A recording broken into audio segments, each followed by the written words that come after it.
Good. 1 second.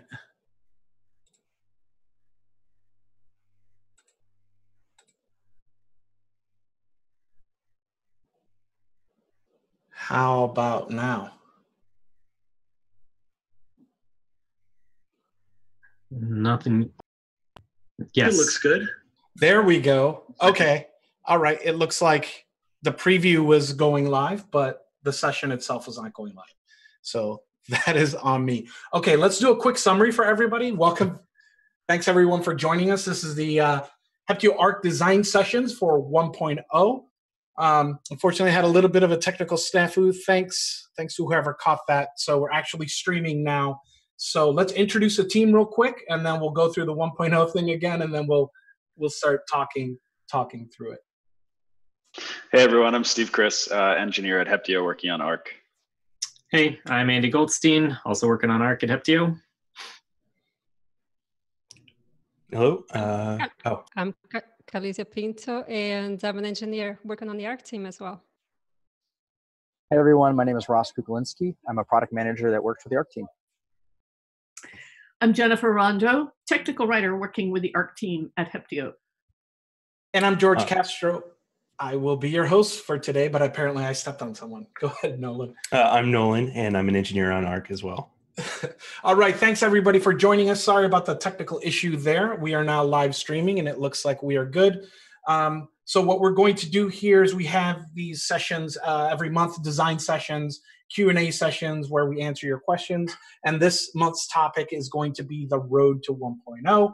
Wayne Witzel tossed a mail to the list a few days ago with a list of prioritized issues for 1.0. And before we actually get into these, we're going to talk about 1.0, 1.x, which will be things that we target to after 1.0, the release, but in the same series, and then things that we will put into a future milestone.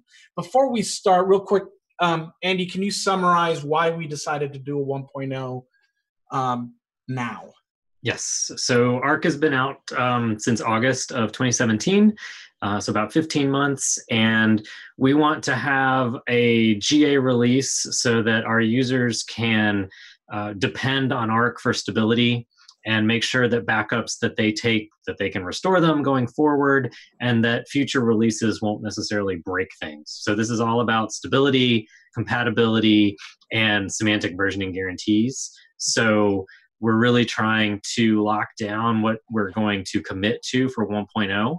And then for 1.x, we can add some functionality that's not a breaking change.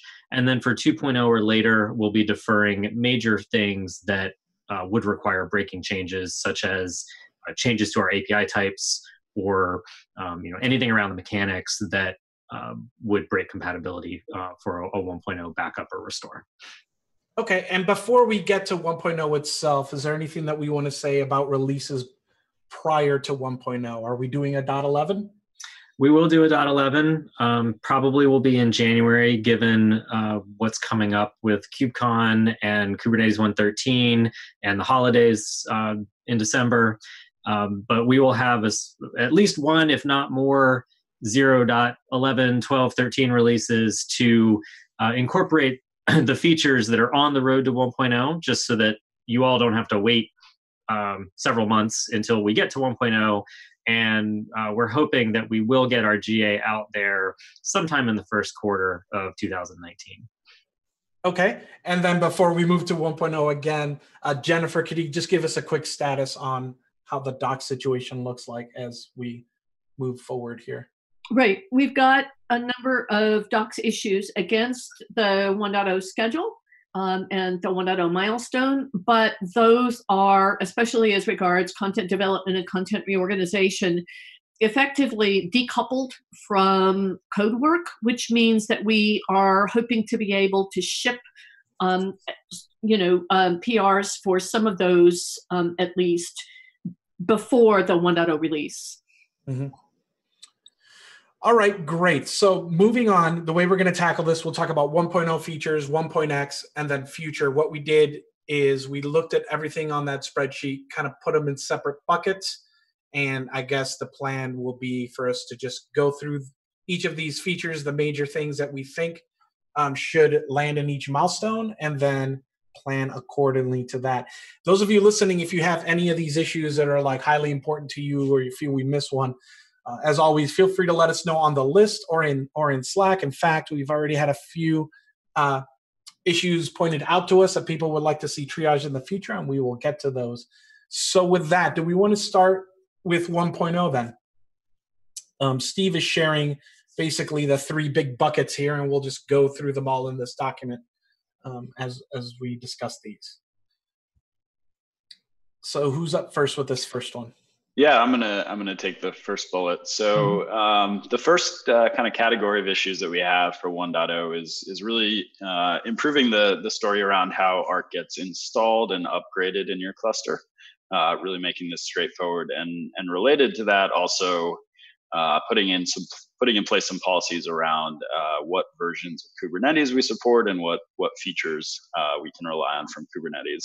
So the first part of this is we want to add a CLI command, an Ark install command, and potentially an Ark upgrade command as well, that will do all of the heavy lifting in terms of getting namespaces set up, getting CRDs set up, and adding all of the different Kubernetes objects that are required to get Ark installed. And so currently, if you follow our documentation, you kind of go through this process manually, step by step. So you install the prereqs file, you install the deployment, and various other things. And so we just want to package this all up into a CLI command so that it's really easy to do with just a few keyboard strokes. Related to that is we know that there's a community-supported Helm chart out there for Ark. It's something that we haven't directly worked on in the core Ark team. We've sort of provided some input on it, but it's being supported by the community right now. And we know that a lot of folks use Helm out there for installing applications or tools into their cluster. So as part of 1.0, we really want to kind of help take ownership of this and make sure that with each release of Ark that we're doing, that the Helm chart is upgraded as appropriate, so that anyone out there who's using Helm is going to have a good experience installing Ark through it. And then the next couple of things, so we want to make sure that that we kind of version backups that Ark is taking, and so this will allow us to know which versions of Ark are compatible with each backup that you take.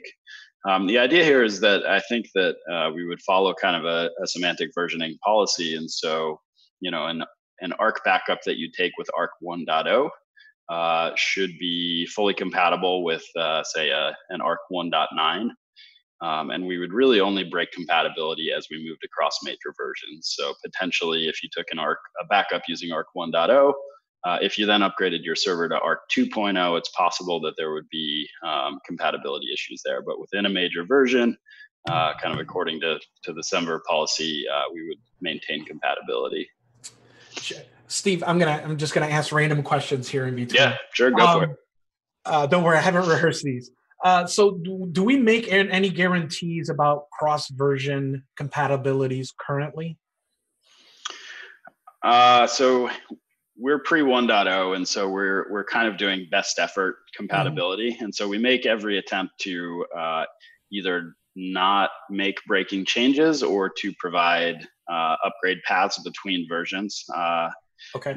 So 0.10 is a good example of this. We did make some breaking changes, but we kind of extensively documented how to do an upgrade and provided some scripts to help with that.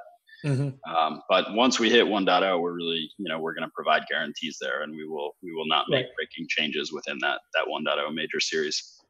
Okay, great, thanks. Yep. Yeah, and then the last bullet under this category is that policy on what versions of Kubernetes we support and what features we support within that.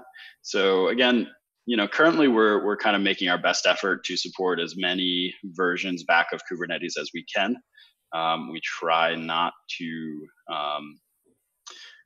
use brand new features, whether they're alpha features or what have you, but we don't have a strict policy in place. And so we're making these decisions on a case by case basis. And we're also not necessarily extensively testing Ark's compatibility with all of the older versions of Kubernetes. And so as part of 1.0, we want to have a discussion about what makes sense in terms of which versions of Kubernetes we should be compatible with.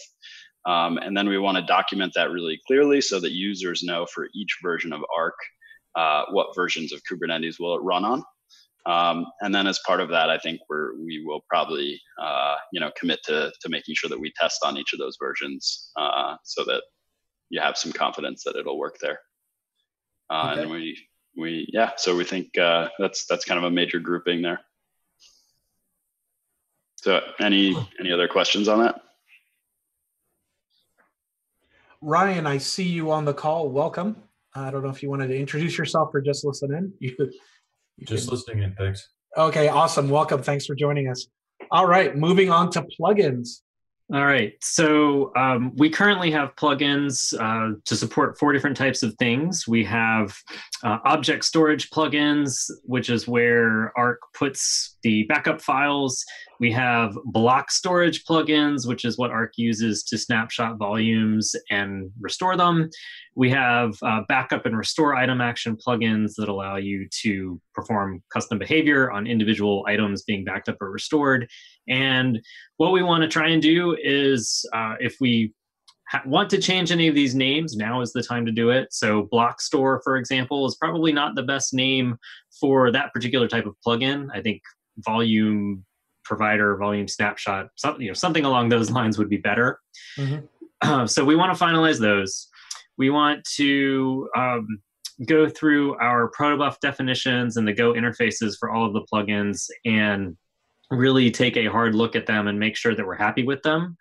We already know that we will be making changes so that we can support improved crash and error handling and error reporting.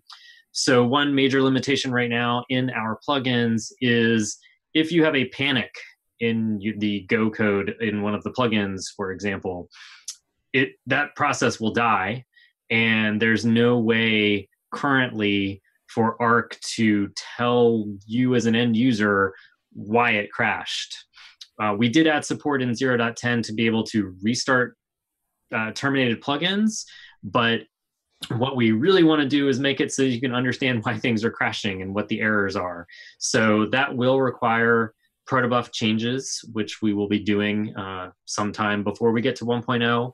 And then the last thing about plugins is probably figuring out a way to deal with naming collisions. So for example, we maintain a plugin called AWS there's one for object storage and one for block storage. And if somebody else had a plugin that they said was named AWS, honestly, off the top of my head, I don't know what would happen. So we want to find a way, possibly with namespacing, for users and developers to avoid any collisions. And then we may, it's not listed here, but we may start looking at adding support for being able to enable or disable plugins in a standardized way, and maybe have some configuration options as well. Mm-hmm. So I don't see issues associated with these, so I'm assuming that these are just major themes from piles of issues of the spreadsheet. More laziness on copying. We'll go and get it updated. Awesome. Welcome, Justin. If you have any questions, feel free to hop in. Thank you. I appreciate that. Or if you just want to listen along, that's fine. Also, thanks for using Ark. And as we get through these, if you have any feedback for the team, we'd love to hear it.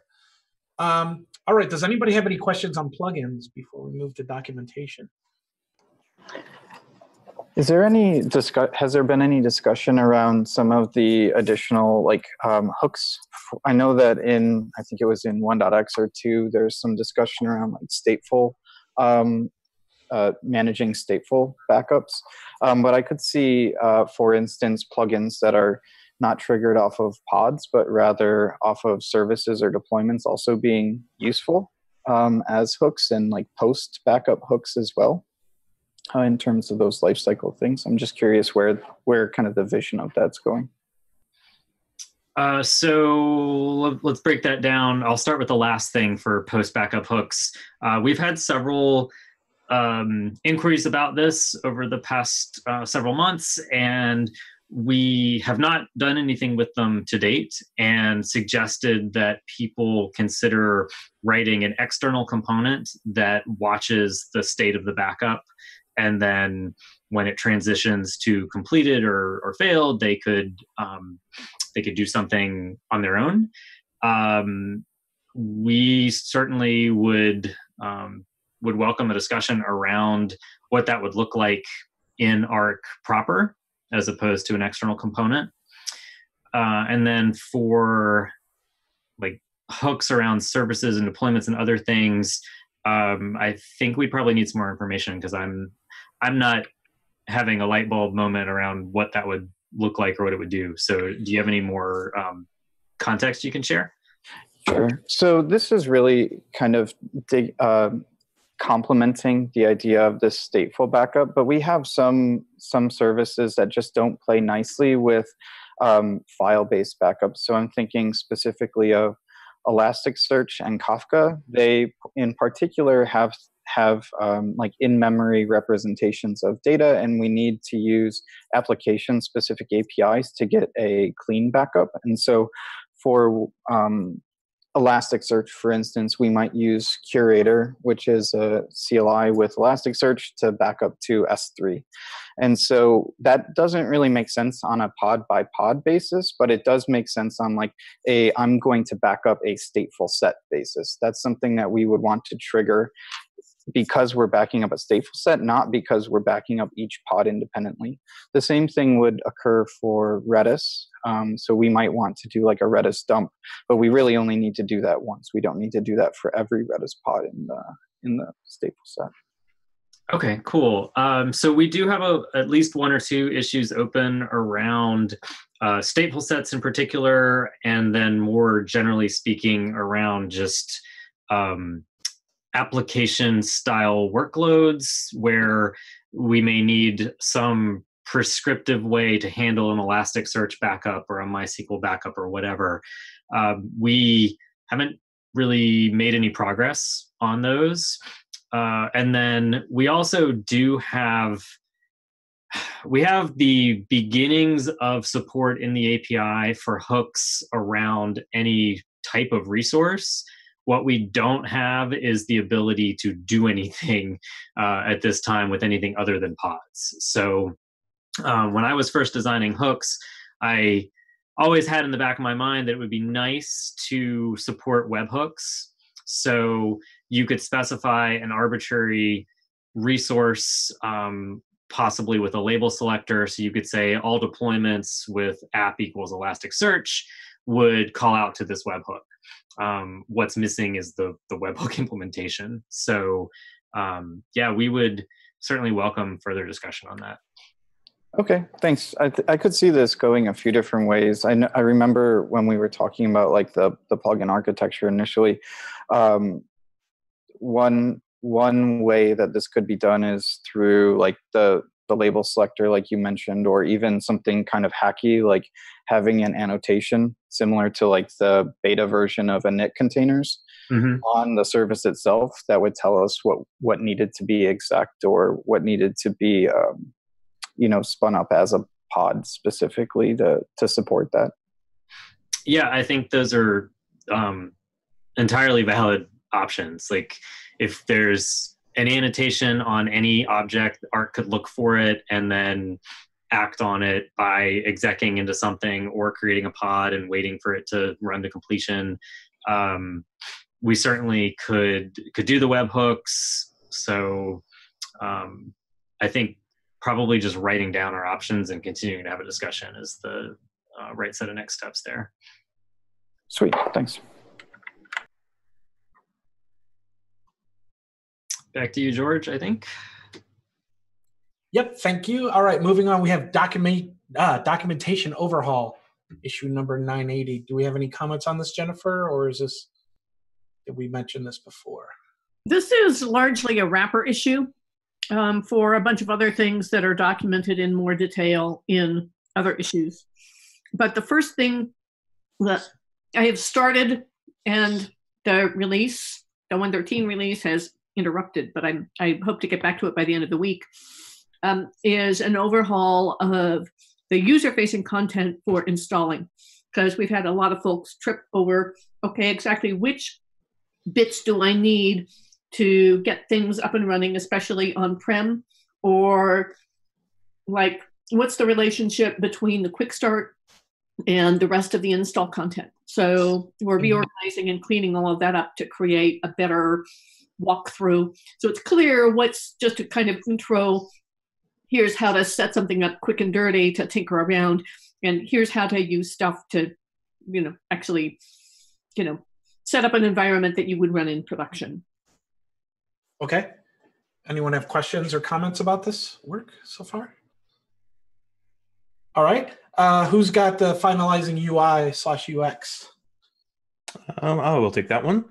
So this one is largely about going through all of our commands and making sure they're consistent, so that our arguments are consistent. If we have any place where things don't match, double checking all that, making sure all of that's in line, and then maybe refining if something is, if we've got feedback on particular things that are maybe confusing, maybe redoing those commands a little bit. But we'll have to revisit those specifically. This is again this is an epic issue that we're going to circle back on. Has there been any discussion around like the structure of those commands? I know that Andy did some work to support both like arc action verb or noun, like arc backup get, and also arc get backup. I wonder if is there a trend that we're seeing for those commands and one that's been chosen? Or are we going to continue to support both? I think we will most likely continue to support both. I don't, other than you have to set up all of those Cobra commands in both directions, it's not a lot to maintain.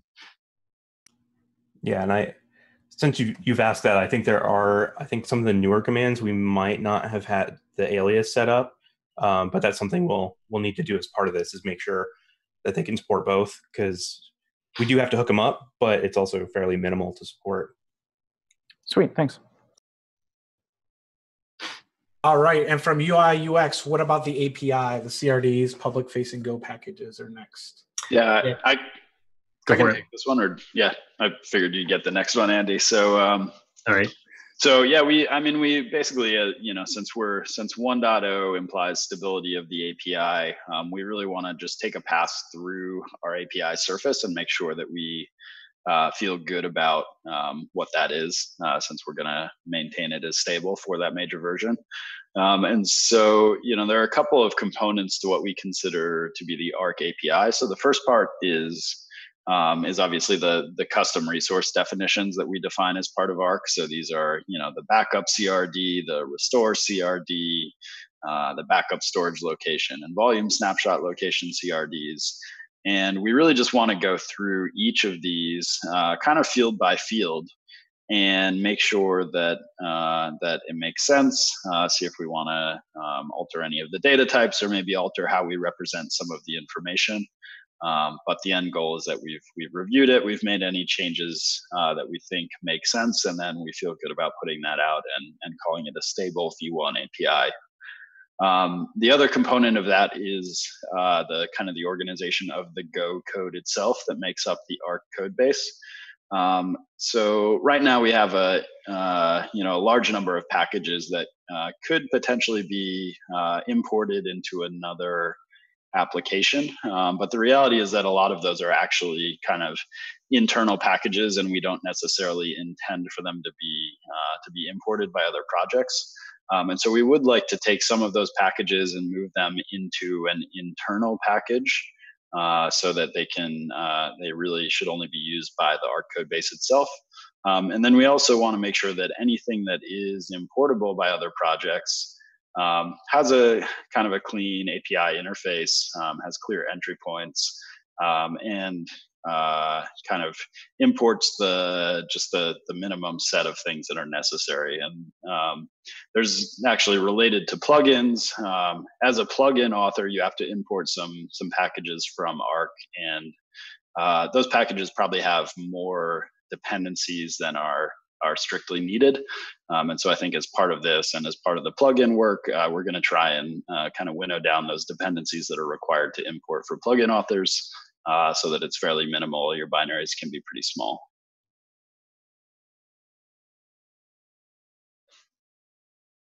Any questions on that?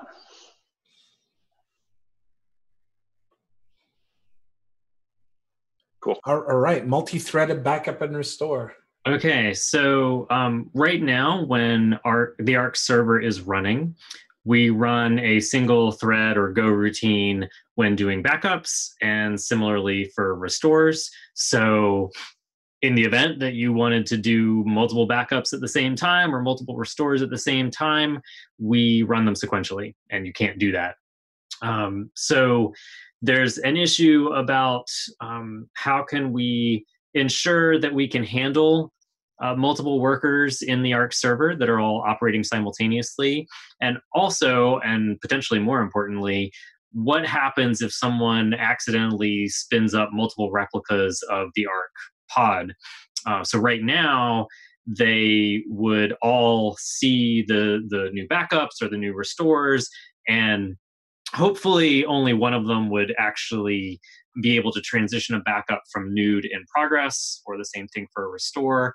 But we would like to make sure that we can deal both with that and with what happens if a backup is in progress and your Ark server gets scaled down to 0 or crashes or whatever. So adding support for identifying backups or restores that are stalled, mainly because the server process has gone away, and allowing other workers or other servers to essentially reset a backup or restore status from in progress back to new, so that another one could take it over and start it from scratch again. So we feel like this one is pretty important to avoid at least multiple simultaneous backups of the same backup, so that multiple replica issue. And I think a side effect of fixing that will be the ability to have multiple workers running at the same time, so multi-threaded backups and restores.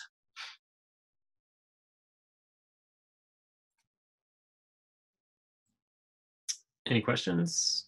I don't know if you were talking, George. I think you're still muted. Sorry, forgot to unmute there. Yeah, any questions for Andy before we move on to CPU and memory requirements? All right, so next is add CPU memory requests / limits guidance. Is this just a matter of outlining expected amount of RAM per node? Like, what kind of limits are we talking? I can speak to that a little bit. Basically, we are planning to add a way for people to see what CPU and memory are being consumed, and also to set a reasonable default limit. And I suppose we're also going to provide the ability for people to overwrite that default. Mm-hmm. Did I leave anything else? Also included in that is just going to be our plans to do some profiling of the Ark server, so that we can say, for example, and these are made up numbers, if you have a 10 node cluster with 500 deployments and all the associated objects, Ark will use 500 megs of RAM, or whatever the numbers happen to be, so that we can try and provide some scaling guidance. Right. Because we'll ship a default that's a good minimum for a small size cluster, but clearly if you have a larger cluster, you'll need to adjust. Right. Okay, that sounds pretty straightforward. Next, we have backup data integrity. I can speak to that too. So basically, when we do a backup file, we don't have a way to verify that its integrity. So we are planning to add a checksum validation, and also the ability to sign those checksum files for additional verification. I suppose we're going to figure out which algorithm to use to do that. But to be decided. Okay. Any other comments on this one or questions? I had a question more on the multi-threaded backup and restore, and then this just the scale. I'm not really sure what size clusters you all are dealing with. Ours are very small, but I could see in a larger cluster having multiple pods coordinating on backups also being useful. Has there been any discussion about not only multi-threaded on a single pod, but also having coordinated backups across a fleet of instance backup agents? We have not talked about that. Are you thinking, so you mentioned multiple backups, you also mentioned, or I think you were talking about single. So would you imagine as part of this that a single backup gets sharded, so to speak, out to different backup agents that are each working on a portion? Yeah, that instinctively was kind of what I was thinking about. I don't have a need for that right now. I was just curious, if multi-threaded is step one of being able to break apart this work, and step two might be a more distributed manner for larger clusters. The short answer is no. So right now, an Ark backup or an Ark restore is a 0 to 100% operation, and everything is contained within a single backup invocation or restore. So if we were to try and split things up, I think it would be difficult to have a single backup tarball that contains all of the Kubernetes resources. It would be a major design discussion and refactoring to figure out what that would even look like. That said, there's still the discussion of having different pods that each do their own 0 to 100 on a backup, right? Yes, whether it's one pod or multiple pods. Yeah. Okay. Any other comments before we move on to? We are on additional backup metadata. Did I get that right? Yeah. Yep. Yeah, so I'll take that one. So one thing we've heard from users is that it can be a little bit tricky to know both what's in a backup once you've taken it, and also what's going to happen when you execute a restore, possibly with some resource or namespace filters. And so we'd like to record some additional metadata when we take backups. And so, the first part of this that we're thinking about is kind of a manifest or an index file that may just contain a simple summary of all of the resources that are contained within that backup. So right now, if you want to see everything that's in a backup, you have to download the tarball from object storage. You have to extract it, and then you have to kind of go through all of the nested directory structure and look at each of the resources to see what's there. So we think if we have some kind of manifest or index file, that we can more easily display that, probably through the CLI, or also manually, but in a simpler way, so that folks know what's in their backup. And then related to that is, when you go to execute a restore, maybe you just want to restore a single namespace, or you have a label selector that you're applying for the resources to get restored, or a resource selector. There's not really a way to be confident about which set of resources are going to be restored until you do the restore itself. And so we've talked about, and we've had some input from users about potentially adding a dry run mode for restores, at least, which would kind of go through all of the restore logic, but wouldn't actually create the resources in the cluster. But as an output, you could see exactly which set of resources would be restored. You could see what order they were going to be restored in. And so this would give you confidence about what was going to happen before you actually did it, and would allow you to tweak your filters as necessary. So we're not exactly sure which parts of that we would do for 1.0, or whether we would do all of that for 1.0, but we definitely want users to be confident when they go to execute either backups or restores, that they know what Ark's going to do. And so we think some work here is probably important for that. All right, and then it looks like the last major theme that we have here is update Azure SDK to non-beta. Yeah, and I'll just cover that quickly. We're currently using a version of the Azure Go SDK that's a beta. It's a pre-GA version. It was the only one that was available when we initially added Azure support. And as we evolved Ark, they still only had a pre-GA version. But there is now a GA version of the Azure Go SDK. And so we just want to do an update to make sure we're relying on stable libraries from each of our major supported providers. So this is basically just internal work to get us onto a stable version. Yep. And that pretty much wraps up the features for 1.0.0, I guess, the one release. Now, I want to reiterate that these are not in order of priority, right? Correct. Like major themes, we still haven't actually gotten through and triaged these priority-wise. So are we still kind of going through incoming issues and still triaging them, or is this looking like the 90% list here? So I think this is probably a good representation of what we should expect for 1.0. Mm-hmm.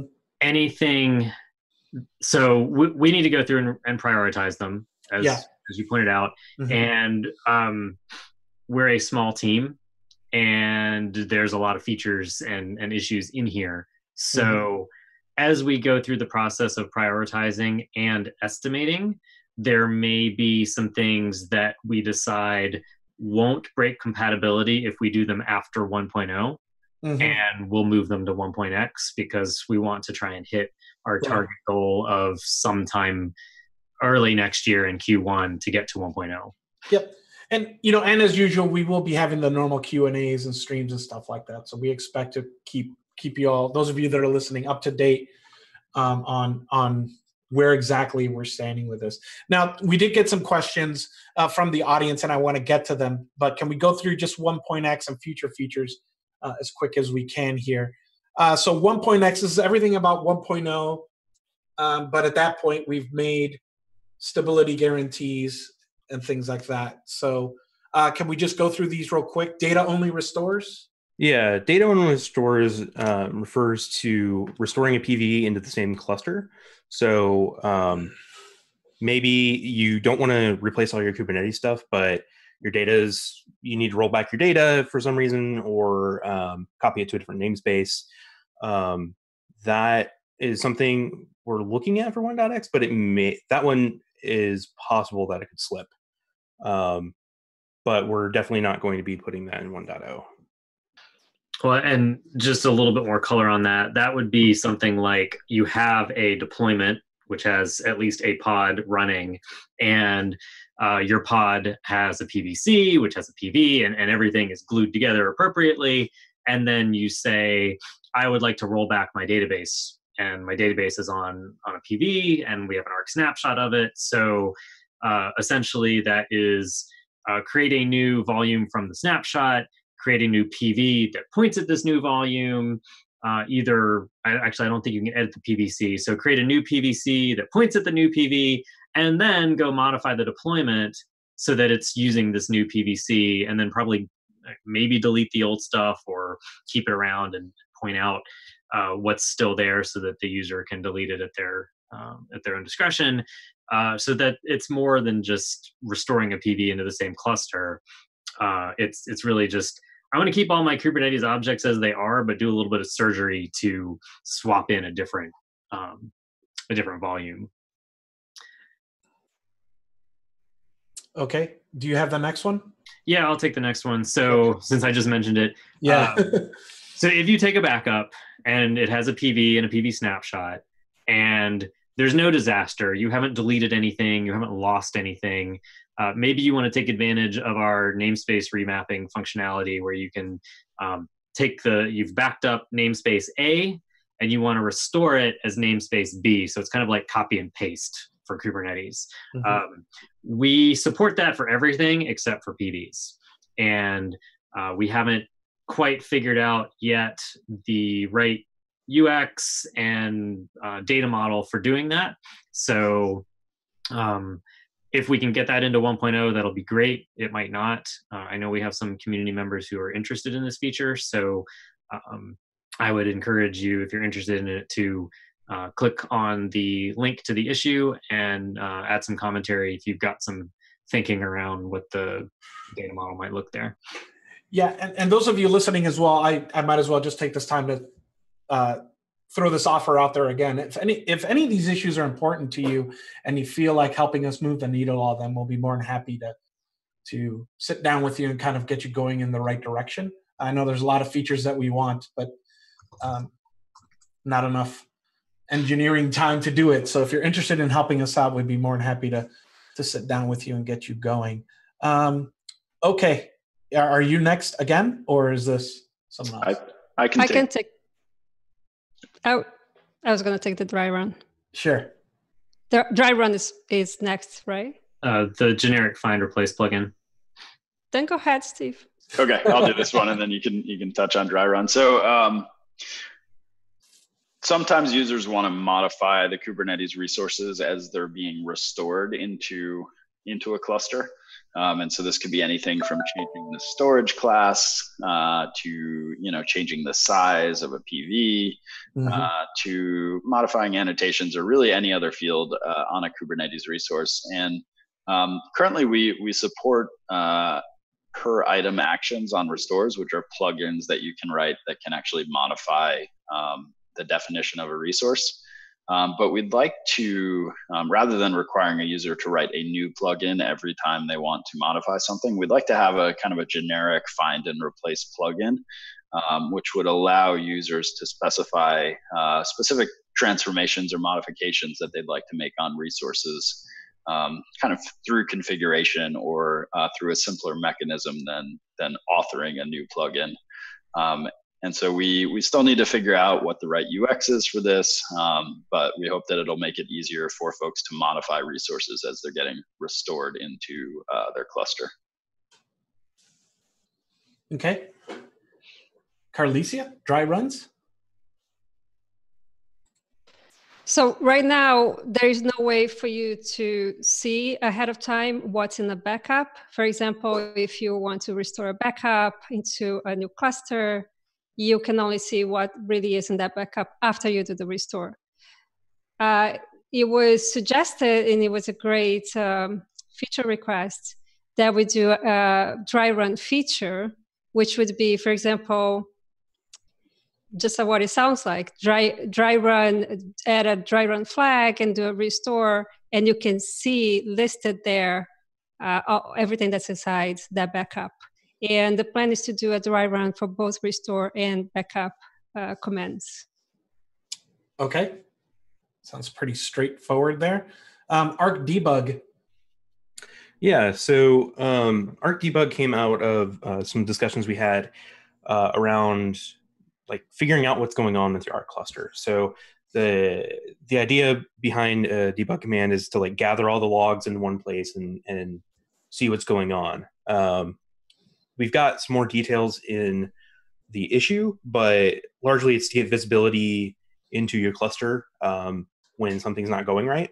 But that's not something we're going to hold up 1.0 for. Mm-hmm. Okay. Ability to keep backups from being garbage collected. I can do that one. So right now we have a time to live that is set on every backup. It defaults to 30 days. You can change it if you want. But when that time to live expires, Ark will garbage collect or delete the backup and any snapshots that are associated with it. And we've had some requests to be able to not have that happen. So we would want to find a way to allow users to either reset or change the TTL so it can extend the lifetime of a backup, or alternatively or additionally be able to mark or pin somehow a backup so that even though it has a TTL and an expiration date and time, you could have a way to say, ignore it. I want to save this one and ignore the TTL. So either one of those or both of those are things that we're looking into doing.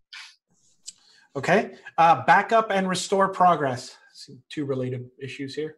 Yes, that's another very straightforward but somewhat tricky issue, is a way for people to see the progress of their backup. Right now, we can issue a command and see what phase the backup is in progress or failed or complete. But ideally, we'll have a way to estimate how long a backup will take, so you know if you can wait around or if you need to go get coffee. In where in the timeline you are in whatever given moment. And then lastly, for the 1.x features, backup ownership and sharing. Yeah, so currently it's possible with Ark to share backups between clusters. So if you take a backup in cluster A, you can install Ark in cluster B, probably put it in restore only mode and set its configuration to point to the same bucket that cluster A was backing up to. And in that way, you can get those backups imported into cluster B. But it's the way of going about this is a little bit clunky, and there are potentially issues if you have two clusters that are not in restore only mode that are both pointed to the same object storage bucket.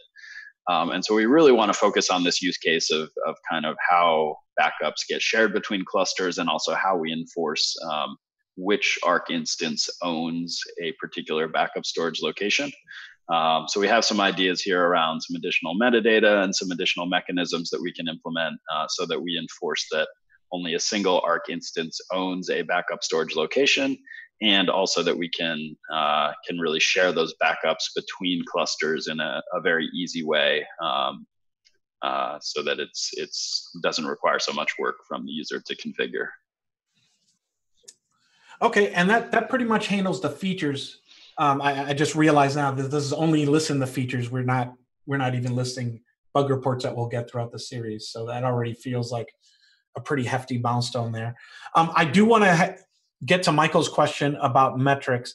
So can we just touch on the future features, because these will be pretty far out. So we have replication, encryption at rest, support non-PVC volume snapshot and restore, Git and other storage backends, and multi-tenancy. Do we have any idea? I know I'm kind of leaning into like second half probably of 2019 at this point. Do we have any strong opinions on any of these so far, or are we asking to look into the crystal ball too much? It's mostly crystal ball, but I think replication and encryption will be the next two major features that we tackle, and hopefully we can get to both of them next year. Yeah, I did want to list them there, just to let the people that are listening know that those are the next major chunks that we hope to hit on the roadmap. I think it's worth noting just that we have them listed as future features because they probably will require API changes, and so we think that we'll probably have to ship an 2.0 in order to fully implement those. It doesn't mean they're not a priority. It just means that we probably can't squeeze them into a 1.x. Right. And we did get a question from Michael. Thanks for writing in, Michael. He says, regarding the 1.0 meeting, I won't be able to join, but thanks for listening. Any plans to extend the metrics for Ark? He didn't see anything in the Google Docs, so he filed some issues here, issues 1059 and 1077. Can we talk about these real quick? I know we've had some discussions on the Ark list about metrics and exactly what metrics we're trying to get. So can we just address this really quickly? Yeah, so those two issues were created after we went through the spreadsheet, so they just didn't make the list. I think the issue 1077, which is adding some new gauge metrics, and this is something I replied to the mailing list. That's something I think we can get into the 1.0 release. It's a really good first issue. So if you are someone who's looking to start contributing to Ark, or you're trying to learn Go, this could be a good way to get involved. So we'd love to have a contribution on this one. If not, it's something it will be lower priority for the Ark team, but there's really no good reason not to ship it as part of 1.0. So if you're looking to contribute, let us know. Otherwise, we'll do best effort. The other issue, the 1059, I think is basically looking for getting metrics on the size of the persistent volume snapshots, as well as metrics for deleted backups. And keeping track of both of those things may require more internal changes. And so I think it's probably safer to assume that that's something that we would ship post 1.0, but probably would not require breaking changes. So it wouldn't need to slip to a 2.0. And again, if you are a developer interested in getting more involved in these types of things, that's another issue that you could look to jump in on. And we do have a friendly label that we apply to GitHub issues. We actually have two. We have a good first issue label. And we also have help wanted. And usually we stick those things together. So if you're looking to start contributing into the larger Kubernetes ecosystem, or Ark in particular, we'd love to have your help and are happy and willing and eager to help mentor and get you up to speed in the Ark project. Awesome. All right, Michael, I hope that answers your questions. Do we have anything that we haven't covered that anyone wants to bring up? Basically, last fall for questions. Justin or Ryan, if you have any more feedback. Was there anything on the YouTube chat? No, I just checked, and Slack is fine. I'll throw out there. Oops, sorry, did. Yep. Someone else? Yeah, I was just going to say, who else is going to be at KubeCon? I will be at KubeCon. So if you want to talk about Ark or any other Heptio open source projects, my name is Ross. I will be at KubeCon. Yes, I will be there as well. So feel free to find me if you want to talk Ark. I'll be there too. And so will I. Awesome. And so will I. All right, so we'll do the usual here. We'll commit these notes. I tossed a link to the notes into the Slack channel. Those of you who want to investigate these, we have links to all of the actual GitHub issues. We'll go ahead and toss the notes in GitHub. And I think Steve had something he was going to say. Oh, okay.